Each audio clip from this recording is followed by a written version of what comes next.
Assalamualaikum warahmatullahi wabarakatuh. Salam sejahtera untuk kita semua. Terima kasih kepada rekan-rekan mahasiswa mata kuliah Teori Perkembangan Gerak.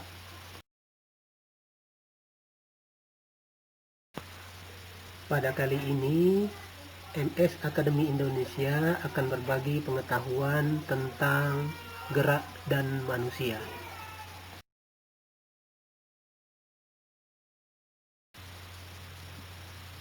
Fungsi gerak pada manusia. Sebelum kita menguraikan tentang fungsi-fungsi gerak pada manusia, terlebih dahulu kita harus memahami pengertian dari gerak itu sendiri. Dalam keilmuan biologi, gerak adalah merupakan salah satu karakteristik ataupun ciri makhluk hidup yang akan tampak ketika makhluk hidup tersebut diberikan rangsangan. Sedangkan pengertian dari manusia secara umumnya adalah makhluk yang berpikir atau makhluk yang mempunyai akal budi. Salah satu ciri dari makhluk hidup adalah bergerak. Nah, sedangkan fungsi gerak pada manusia itu sendiri yaitu melalui gerak manusia dapat mendapatkan kepuasan, merasakan suatu kegembiraan, dapat berkomunikasi, dapat mengukur kemampuan diri, dapat berpindah tempat, dan juga dapat menemukan identitas dirinya. Dan melalui visi gerak itu juga manusia dapat mengungkapkan perasaannya, menemukan identitas dirinya, dan juga memperoleh suatu pengakuan diri dari lingkungannya.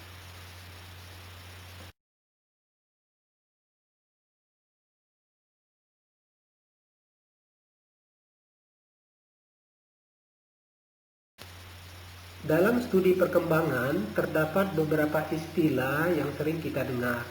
Yang pertama, istilah pertumbuhan. Pertumbuhan adalah proses yang ada pada diri seseorang yang bersifat kuantitatif atau peningkatan dalam hal ukuran. Yang kedua, istilah perkembangan. Perkembangan adalah proses perubahan kapasitas fungsional atau kemampuan kerja organ-organ tubuh ke arah keadaan yang makin terorganisasi dan terspesialisasi. Ketiga, istilah kematangan. Kematangan itu sendiri adalah kemajuan yang bersifat kualitatif dalam perkembangan biologis. Yang keempat, penuaan. Penuaan adalah proses penurunan kualitas organik karena bertambahnya usia. Dalam arti yang lain, penuaan atau menua itu adalah suatu proses menghilangnya secara perlahan-lahan kemampuan jaringan untuk memperbaiki diri atau mengganti dan mempertahankan fungsi normalnya sehingga tidak dapat bertahan terhadap infeksi dan memperbaiki kerusakan yang diderita. Proses penuaan itu sendiri bukan merupakan suatu penyakit, melainkan suatu masa atau tahapan hidup manusia, yaitu dari bayi, kanak-kanak, dewasa, tua, dan lanjut usia. Akan tetapi, proses menua dapat menyebabkan berkurangnya daya tahan tubuh dalam menghadapi rangsangan dari dalam maupun dari luar tubuh.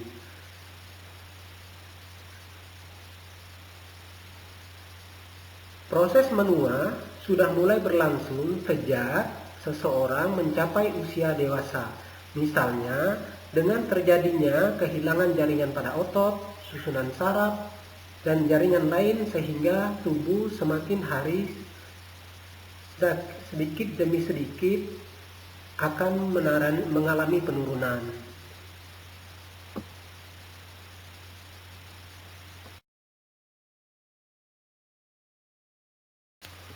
Selanjutnya, pengertian pertumbuhan dan perkembangan. Dalam paparan slide ini dipaparkan pengertian pertumbuhan dan perkembangan menurut Harlock dan juga Sugianto dan Sujarwo. Dari pengertian beberapa uraian di atas dapat diartikan pertumbuhan adalah perubahan atau kenaikan dalam ukuran secara keseluruhan fisik, seperti tulang, tinggi badan, berat badan, jaringan saraf, dan lainnya menjadi lebih sempurna. Pertumbuhan individu dapat diukur dengan alat ukur. Misalnya, bertambahnya tinggi seseorang dapat diukur baik menggunakan ukuran senti, inci, atau bertambahnya berat badan seseorang yang dapat diukur dengan gram, pon, maupun kilogram. Pertumbuhan merupakan perubahan yang bersifat kuantitatif, yaitu peningkatan dalam ukuran dan fungsi fisik yang murni. Berbeda dengan pertumbuhan, perkembangan merupakan hasil interaksi kematangan susunan saraf pusat dengan organ yang dipengaruhinya. Misalnya, perkembangan sistem neuromuskuler, kemampuan bicara, emosi, dan juga sosialisasi. Kesemua fungsi tersebut berperan penting dalam kehidupan manusia yang utuh. Dapat diartikan, perkembangan berarti perubahan individu baik secara struktur atau fungsi organ melalui kematangan dan proses belajar yang terjadi sepanjang hayat hingga meninggal dunia. Dalam perkembangannya tidaklah terbatas pada semakin sempurna, tetapi juga terkandung serangkaian perubahan secara terus-menerus secara pasti. Melalui suatu tahap yang sederhana ke tahap berikutnya yang semakin tinggi dan maju walaupun sulit diukur dengan alat ukur. Dapat diartikan juga perkembangan di sini adalah sebagai perubahan yang dialami oleh individu atau organisme menuju tingkat kedewasaannya yang berlangsung baik secara sistematis, progresif, dan berkesinambungan baik fisik maupun psikis. Pertumbuhan dan perkembangan berjalan menurut norma-norma tertentu. Walaupun demikian, seseorang anak dalam hal tergantung kepada orang dewasa. Misalnya mengenai makanan, perawatan, bimbingan, perasaan aman, dan juga pencegahan penyakit dan sebagainya. Oleh karena itu, semua orang yang mendapatkan tugas untuk mengawasi anak harus mengerti persoalan anak yang sedang tumbuh dan berkembang. Contohnya, sikap perasaan dan emosinya, minat, cita-cita, dan kepribadian seseorang.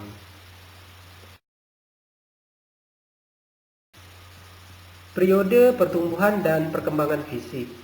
Dalam periode pertumbuhan dan perkembangan fisik terbagi menjadi dua bagian, perkembangan prakelahiran dan juga periode pasca kelahiran. Dalam perkembangan prakelahiran, menurut Santrop, terbagi menjadi tiga bagian. Yang pertama, periode germinal, yaitu periode perkembangan prakelahiran yang berlangsung pada 2 minggu pertama setelah pembuahan.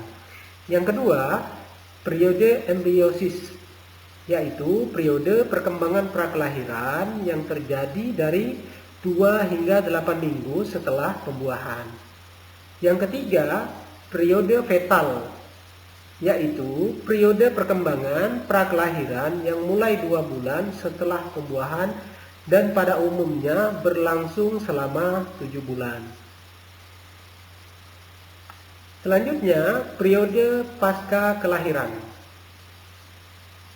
Pada periode pertumbuhan dan perkembangan fisik, dalam periode pasca melahirkan, menurut Harlock, perkembangan fisik dipandang penting untuk dipelajari karena baik secara langsung maupun tidak langsung akan mempengaruhi perilaku anak sehari-hari. Perbandingan postur antar bayi, anak, remaja, dewasa, dan proses pertumbuhan menurut Brooks, Harley, dalam eksersis psikologi, bayi 2 bulan dalam kandungan, kepala 1/4 bagian dari tubuh perkembangannya. Sedangkan bayi untuk 6 bulan dalam kandungan, pertumbuhannya terdiri dari pertumbuhan kepala dan juga perubahan tungkai bawah. Kemudian untuk pertumbuhan berikutnya, kaki tetap bertambah dengan cepat dibandingkan dengan togo. Nah, saat dewasa, tungkai bawah lebih panjang dibandingkan dengan togo dalam perkembangannya. Faktor-faktor yang mempengaruhi pertumbuhan dan perkembangan. Menurut Tanner, seperti yang dikutip oleh Sugianto dan Sujarwo, telah mengidentifikasi dan mengkategorikan faktor-faktor yang berpengaruh menjadi 9 macam. Yang pertama, faktor keturunan.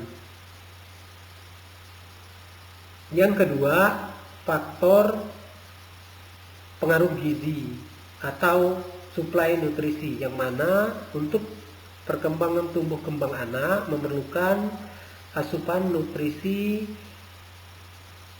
yang kuat yang didapat dari makanan yang bergizi.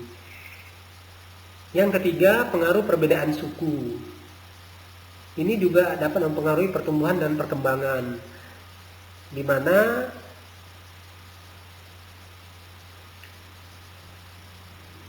anak keturunan bangsa Eropa lebih tinggi dan lebih besar dibandingkan dengan anak keturunan bangsa Asia. Selain itu juga, kebiasaan pola hidup masing-masing suku maupun ras itu berbeda-beda. Yang keempat, pengaruh musim dan iklim. Yang kelima, pengaruh penyakit yang mungkin disebabkan karena adanya penyakit atau kecelakaan yang dapat mengganggu proses pertumbuhan dan perkembangan anak. Yang keenam, pengaruh sosial ekonomi. Keadaan sosial ekonomi keluarga dapat mempengaruhi pola asuh terhadap anak. Misalnya, orang tua yang mempunyai pendidikan cukup mudah menerima dan menerapkan ide-ide untuk pemberian asuhan terhadap anak.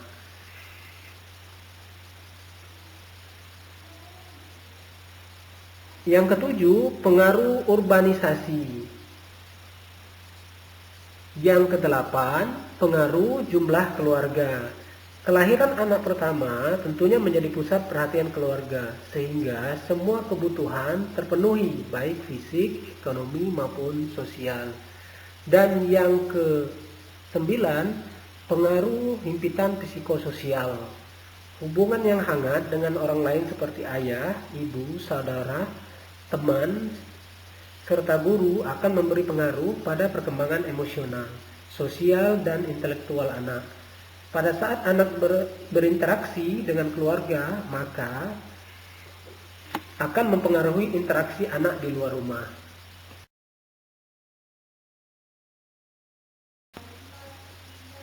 Demikian pertemuan pada season ini, dengan harapan mudah-mudahan materi ini bermanfaat untuk kita semua.